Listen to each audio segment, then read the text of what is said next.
Pass দিলেন। আক্রমণ রয়েছে দুই দলের মধ্যেই এবং জোরালো খেলা সব মাঠের চারপাশটা যদি দেখাই, দর্শকও কিন্তু রয়েছেন।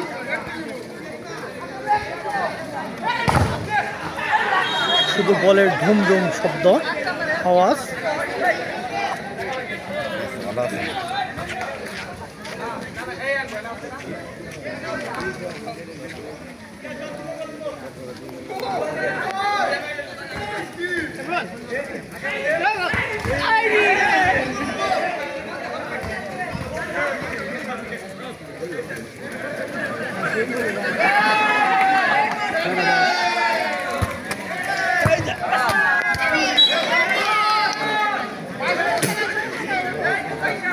আজকের এই মাঠে কেমন মাঠে খেলা হচ্ছে আপনারা একটু দেখতে পাচ্ছেন।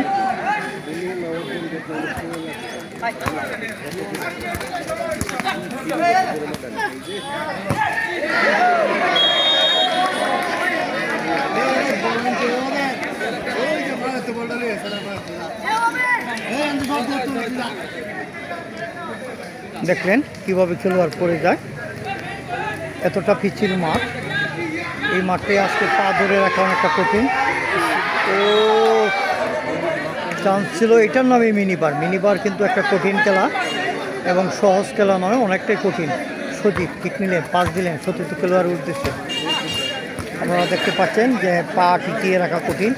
এই পা টিকিয়ে রাখতে পারলেই ভালো খেলা যাবে এই মাঠে। যদিও মাঠের অবস্থা ভালো ছিল, কিন্তু খেলার মধ্যে বৃষ্টি হলে মাঠের এইরকম পরিস্থিতি আমরা দেখতে পাই। এবং আপনারা দেখেন যে কেউ কাউকে ছেড়ে কথা বলছে না, যতই বলুক আর না বলুক, তবে কাজের কাজটি কিন্তু করে বা সেরে রেখেছেন বাদাস একাদশ পাকুন্দিয়া।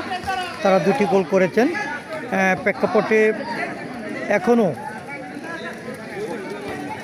2-0 গোলে পিছিয়ে রয়েছেন উত্তরপাড়া একাদশ। তাকে দিবেন।